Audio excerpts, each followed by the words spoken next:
lugar llamado La Calavera, crucificaron allí a Jesús y a los malhechores, uno a la derecha y otro a su izquierda. Y Jesús decía: Padre, perdónalos, porque no saben lo que hacen. Y los soldados echaron suerte, repartiéndose entre sí sus vestidos. Luego de haber cenado con sus discípulos y de haber atravesado las penas del Getsemaní, Jesús fue apresado y juzgado durante muchas horas por aquellas personas a las que él venía a salvar. Después de pasar por toda esta humillación de ser azotado, insultado, golpeado, colocarle una corona de espinas, cargar una pesada cruz de madera por un largo camino, cruz donde sería crucificado, ¿cómo imaginamos que serían los sentimientos de Jesús hacia estas personas? Si él fuera tan solo un ser humano común y corriente, seguramente que los odiaría a todos y querría lo peor para todos ellos. Sin embargo, él era Dios, aún teniendo forma de hombre. Y sin embargo, él sabía que tenía que sufrir y estaba dispuesto a hacerlo para la salvación de la humanidad. Él nunca sintió odio ni rencor hacia estas personas, sino que siempre tuvo una mirada de misericordia para con ellas, sabiendo que estaban equivocados. Así, clavado en la cruz, con dos malhechores a sus costados, pronunció la primera de las 7 palabras dichas desde la cruz por Jesús: Padre, perdónalos porque no saben lo que hacen. Y vamos a ver esta frase. Primero dice Padre.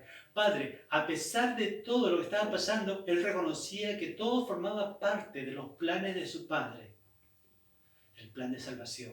Luego la siguiente parte dice: perdónalos. El maestro, lejos de pedir por la situación donde se encontraba, se centró en pedir perdón por todos aquellos que estaban a su alrededor. Y la última parte de esta frase dice: porque no saben lo que hacen. Pero ¿por qué Jesús hace esta petición? Si ellos sí sabían lo que hacían, estaban quizás cegados por una histeria colectiva o estaban siendo usados por un pequeño grupo que rechazaban a Jesús como el Mesías. Cuando analizamos este pasaje, tendemos a pensar que Jesús está orando simplemente por aquellas 50, 100 o más personas que estaban alrededor de la cruz. No obstante, esa es una visión completamente limitada de la situación que se estaba dando. Sí, Jesús pide por ellos, pero va mucho más allá en su oración. Él está considerando a toda la humanidad y también te considera a ti y a mí. Pero hoy día nosotros tenemos que decir: Padre, perdónanos porque en esta época de pandemia somos egoístas con nuestro prójimo y no compartimos lo poco que tenemos con aquellos que menos tienen. Padre, perdónanos porque somos insensatos cuando salimos a la calle, cuando sabemos que podemos propagar el virus a otras personas. Padre, perdónanos porque somos imprudentes compartiendo por medio de las redes sociales noticias falsas o noticias que causan dolor o zozobra. Padre, perdónanos porque en medio del caos en el que estamos pasando, no te buscamos a ti como refugio.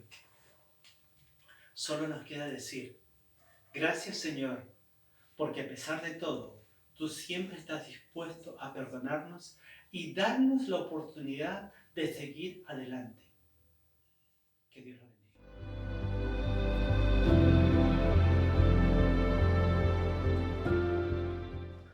Hermanos y hermanas, los saludo en el nombre de nuestro Señor Jesucristo. En esta mañana tengo la lectura en el libro de Lucas, capítulo 23, verso del 39 al 43. Uno de los malhechores que estaban crucificados con Jesús lo insultaba: ¿no eres tú el Mesías?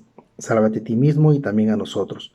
Pero el otro lo reprendió diciendo: ¿no temes a Dios, tú que estás en el mismo suplicio? Nosotros lo hemos merecido y pagamos por lo que hemos hecho, pero este no ha hecho nada malo. Y añadió Jesús: acuérdate de mí cuando entres en tu reino. Jesús le respondió: en verdad te digo que hoy mismo estarás conmigo en el paraíso. Hermanos, en esta oportunidad lo que quiero es resaltar dos situaciones que se están presentando para poder enfrentar nuestra fe. Recuerden que Jesús fue llevado a la cruz por haber dicho que era el Hijo de Dios y que era el Mesías esperado. Y la gente, como creo en todo tiempo, muchas veces se preguntan, ¿eres tú el Hijo de Dios? Y dicen, ¿cómo puedes ser tú el Hijo de Dios si estando a tu alrededor ocurren esto y estas situaciones adversas para el hombre? Claro, dos personas que estaban a punto de morir, crucificados, condenados a muerte. Y estando el Hijo de Dios sufriendo la misma pena, ¿acaso no podía ejercer su poder, librarse de la cruz y librarlo también a ellos? El primero de los malhechores tiene la perspectiva de que para poder creer realmente que sí era el Hijo de Dios, tenía una condición. Tengo que ver que manifiestes que realmente tienes ese poder. Si no puedes manifestar eso, entonces no puedo creer en ti. Es como que estuviéramos condicionando a Dios, Señor, si me respondes, si me das lo que te pido, si en esta situación de crisis logras que no me enferme, de repente me enfermo. Si en esta situación de crisis haces que recupere mi trabajo, de repente lo recupero, pero si lo recupero, creeré en ti. Si no, no podré creer en ti. O la otra perspectiva del otro malhechor, que no espera el, la manifestación tangible de lo que pide o de la manifestación de Dios para con él, sino que parte del reconocimiento de sus propios actos. Y dice, Señor, si estoy acá es porque esto pasó. Si perdí el trabajo no es de repente por la crisis ni por la plaga, sino porque la situación, el trabajo se desbordó, porque qué sé yo. Si estoy en esta situación económica, no es necesariamente por esta situación, sino por situaciones de repente anteriores de las cuales yo no supe ser un buen administrador. No sé. Lo cierto es que hay esta situación. Y ante esta situación, la única respuesta que podemos esperar es la respuesta del amor de Dios. Él sabrá cómo respondernos. Él sabrá cómo ampararnos. Él sabrá en qué momento y cómo nosotros vamos a recibir de ese amor de Dios. En la forma en que Él lo tenga que dar, porque de repente es distinto a lo que nosotros esperamos. Pero lo importante es que nosotros no estamos esperando algo diferente, algo tangible de parte de Dios para poder corresponder, sino que nosotros nos basta ya el sacrificio mostrado del Señor en la cruz para decir, creo en ti y sé que espero en ti, que cuando estés en tu reino nos permitirás estar contigo. Que el Señor te bendiga, hermano. Amén.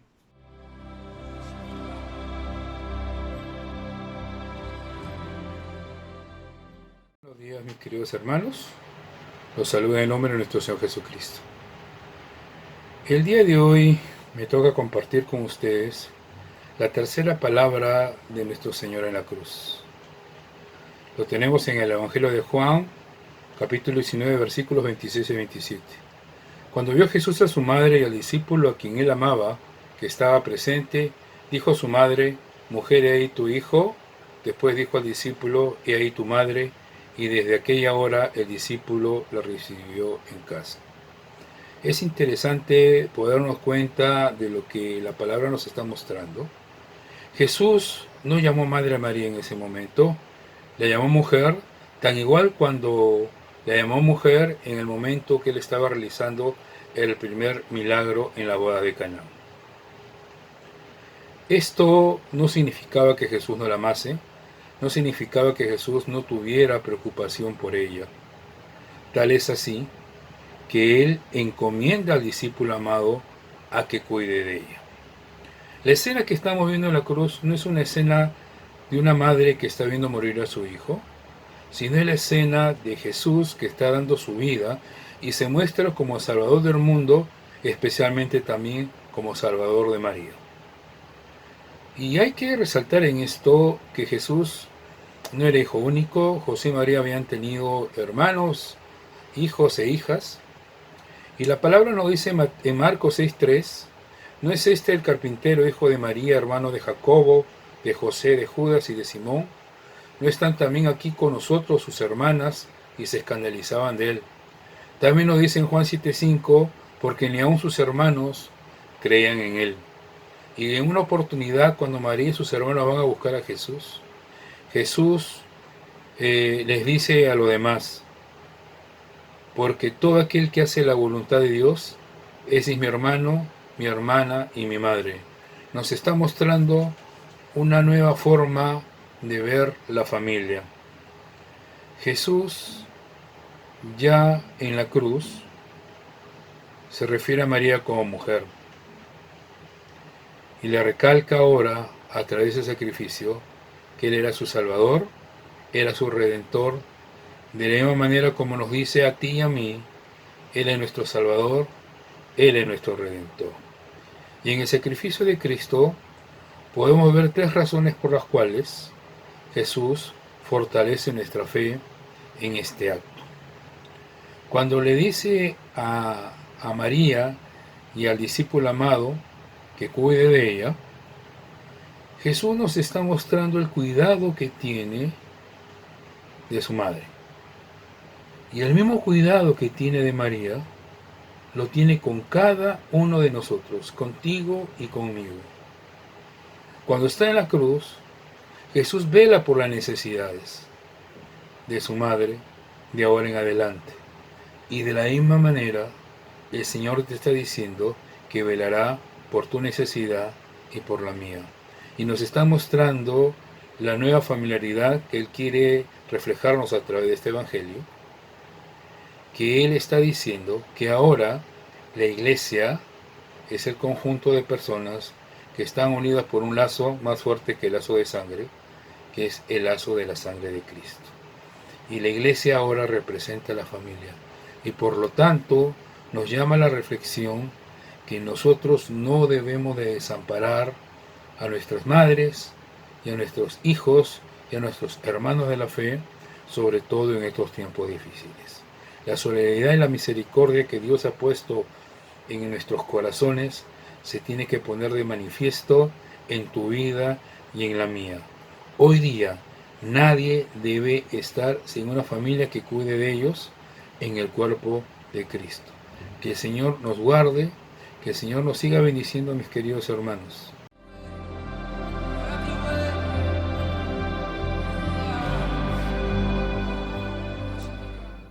¿Cómo están, hermanos? Cuarta palabra de Jesús en la cruz. Dios mío, ¿por qué me has desamparado? Grito desgarrador de Jesús en la cruz, en un momento de tensión, de dificultad. Jesús cercano a la muerte, después de haber hecho un sacrificio inmenso por las personas, se siente no como un reclamo al Padre, porque estas palabras eran dirigidas al Padre, pero no estaba aludiendo a un abandono del Padre. El Padre siempre estuvo con él.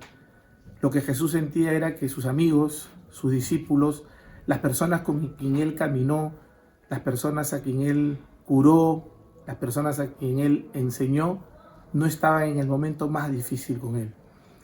Jesús tuvo la oportunidad de evitar esta situación. Su oración en el Getsemaní había pedido al Señor que si pudiera apartar esta copa, este trago amargo, pudiera hacerlo. Sin embargo, finalmente Jesús dijo que no se haga su voluntad, sino la del Padre. Jesús estaba en un momento de dolor, de sufrimiento, de casi al borde de la muerte. Sin embargo, no tenía a nadie con él. No tenía a los amigos, no tenía a sus discípulos. Jesús estaba muriendo y estaba muriendo solo. ¿Y por quién estaba muriendo Jesús? Estaba muriendo justamente por la gente que no estaba con él. Estaba muriendo no solamente por sus discípulos y las personas con quien él compartió, sino también estaba muriendo por las personas que lo estaban crucificando. Estaba muriendo por las personas que lo habían llevado a la cruz, a la muerte. Cuando nosotros pensamos en esa acción de Jesús, pensamos en que es muy sencillo a veces dar lo que nos sobra y a veces recibir la retribución de las personas, el agradecimiento o la felicitación. Cuando esas condiciones se presentan, a veces es muy fácil dar. Jesús no tuvo ninguna de esas dos condiciones. Dar lo que uno no tiene es una solidaridad y un amor máximo hacia el ser humano. No hay mejor amigo que no es aquel que da la vida por el otro. Y Jesús lo estaba haciendo en ese momento por sus discípulos, por sus amigos y por la gente que lo estaba matando. Cuando nosotros tenemos la oportunidad de dar, a veces podemos dar lo que nos sobra y eso no es muy complicado. A veces damos porque recibimos la felicitación y recibimos el agradecimiento de la gente. Pero cuando tenemos que dar lo que no tenemos y cuando tenemos que dar a las personas que no nos tratan bien y por el contrario están en contra de nosotros y nos critican y nos insultan, en esas condiciones es muy difícil dar. Y nuestro Señor Jesús nos enseña a que nos esforcemos cada día por dar aquello que a veces no tenemos, pero podemos compartir. Y a veces dar con ese corazón y ese amor que no implica la retribución, no esperar, no ayudar con la condición de recibir después. Ayudar en lo más que podamos sin necesidad de recibir ningún premio, ninguna felicitación por aquello que hacemos, porque lo hacemos por amor. El Señor nos demuestra a través de esta cuarta palabra, hermanos, que nuestra disposición de ayuda debe ser plena, nuestra disposición de amor al prójimo debe ser amplia y que no necesitamos recibir retribución para poder demostrar el gran amor que Dios tuvo para nosotros. Que Dios los bendiga.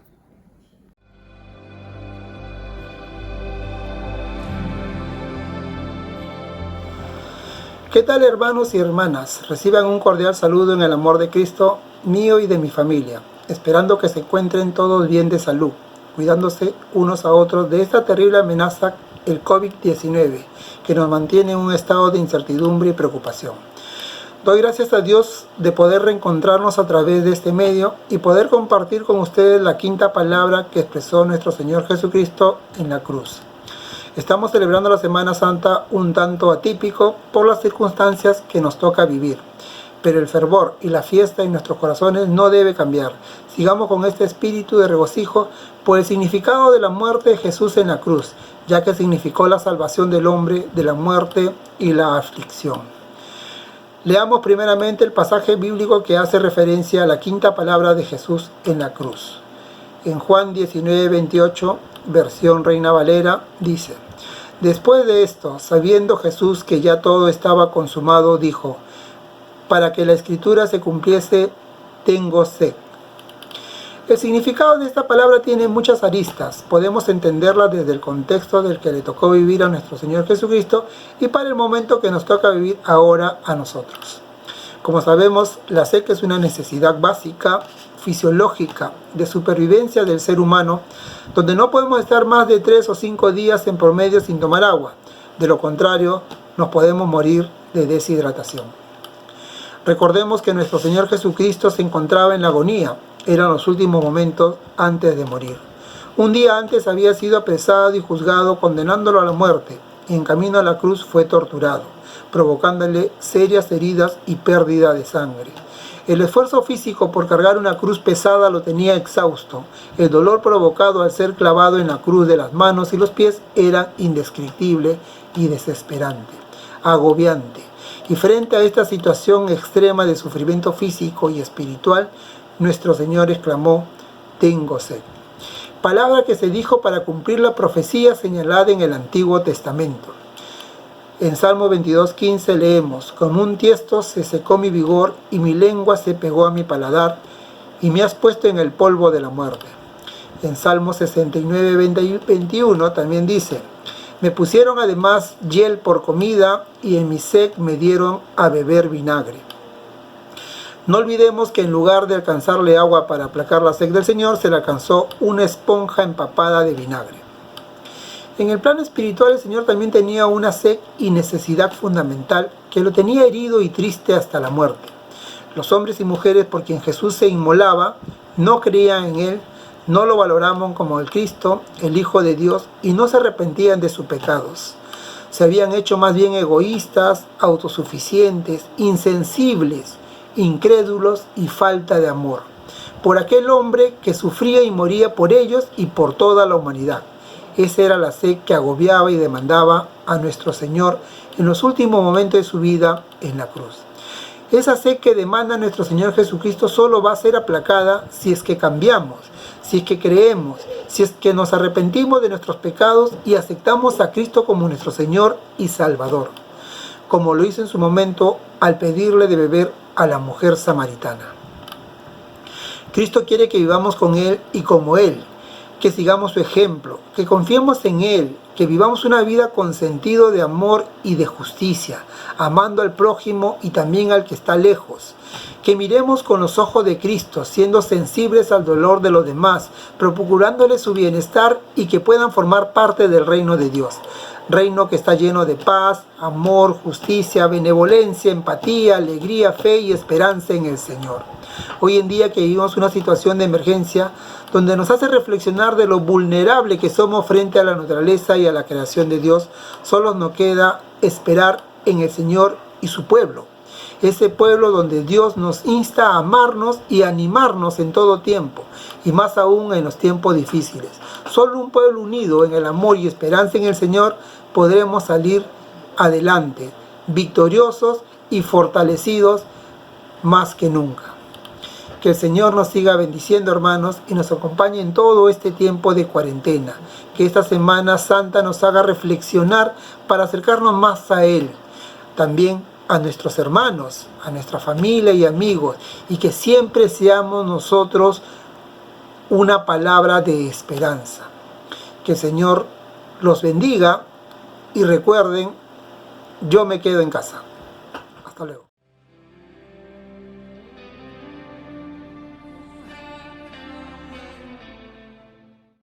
Buenos días, hermanos. Estas palabras se encuentran en el libro de Juan, capítulo 19, verso 30, y una característica de este evangelio es que retrata a Jesús como siervo. La vida de un siervo es permanecer en acción en momentos de angustia y desesperación, es mantener la fe incluso cuando no se ve salida al problema en el que podemos estar. Jesús en estos momentos acababa de decir que su tarea ha culminado, pero él ni siquiera dejó de actuar en sus momentos de angustia y dolor, incluso cuando estaba crucificado. Intercede por la multitud: Padre, perdónalos porque no saben lo que hacen. Deja a su madre a buen recaudo. Incluso le da la salvación a un criminal que estaba crucificado a su lado. De cierto te digo que hoy estarás conmigo en el paraíso. Con esto quiero decirles, hermanos, que la vida de un siervo de Dios no es fácil. ¿Y quién mejor que el mismo Cristo como un vivo ejemplo de ello? El Señor nunca se detuvo. ¿Por qué nosotros deberíamos de hacerlo? El Señor sabe que la tarea que nos ha encomendado no es fácil. Y les digo que la ha encomendado a nosotros porque si revisamos la palabra consumado es, muy aparte de la traducción en griego más conocida que es tetelestai, hay una traducción en hebreo que es kala. Y kala no significa solo ya he cumplido con la tarea que se me ha sido asignada o ya cumplí con mi trabajo. Kala también significa novia. ¿Y quién es la novia del Cordero, hermanos? Somos nosotros, la iglesia. Ese grito no fue solamente que ya cumplió su misión, sino fue un llamado a nosotros para que nos hagamos cargo ahora de su trabajo. Hermanos, les digo que no es fácil, desde el momento que nosotros hemos aceptado a Cristo en nuestros corazones, hemos sido llamados a servir. Las angustias, las aflicciones, todas van a venir a nosotros, al igual que muchas pruebas. La desesperación y el cansancio también van a ser parte de nuestras vidas. Podemos estar pasando justo ahora por situaciones que nos están complicando la vida, que nos generan dolor, que nos desesperan, que nos hacen preguntarnos que por qué está pasando esto. Pero recuerden que esto, hermanos, estas pruebas no solamente son para forjar nuestra fe, sino que puede que Dios nos esté usando para transformar la vida de las personas que están alrededor de nosotros, para manifestar su gloria alrededor de nosotros, con nuestra vida, con nuestro testimonio. Entonces, hermanos, les digo, Cristo sabe que el camino es difícil. Él lo ha vivido en carne y hueso. Y por eso nos dice que en el mundo vamos a tener aflicciones, pero que tengamos valor porque Él ha vencido al mundo. En el capítulo 17 de Juan, pide por protección a nosotros y que estemos con Él para ver su gloria y la de su Padre. Y Juan en el capítulo 17 dice, ya no estoy más en el mundo, pero ellos están en el mundo y yo voy a ti. Padre Santo, guárdalos en tu nombre, que me has dado, para que sean uno así como nosotros lo somos. El Señor sabe, hermanos, que no es fácil. Y por eso ustedes no pueden dudar nunca que Él no sabe por lo que estamos pasando. Una vez, no muchas veces en mi vida cristiana, yo estaba a la deriva, pero Dios me llamó a casa, hermanos, y así que yo estoy a su servicio, y así como Cristo dio su vida por los que están perdidos, yo también lo voy a hacer, porque soy su sierva, porque ahora es mi trabajo. Y por eso, hermanos, quiero animarlos a que sigan actuando, a que sigan sirviendo, y oro porque la fe de cada uno de ustedes sea el cimiento que los mantenga fuertes en medio de situaciones de angustia. Porque, hermanos, el Señor ha culminado su tarea, pero nosotros somos quienes debemos de llevarla a cabo ahora. Y no solamente, hermanos, son las acciones que nosotros hagamos que nos van a describir como siervos, sino es cómo nuestra vida refleja que somos siervos de Dios. A veces no bastan las acciones, hermanos, a veces solo basta con ver a una persona. Nosotros somos el vivo reflejo de la iglesia, de Cristo, de la vida, a una persona que aún no ha llegado. Entonces, por eso, hermanos, los quiero animar a que seamos siervos, a que abracemos la tarea que el Señor nos ha dado, porque ahora es nuestro deber hacerlo. Dios los bendiga.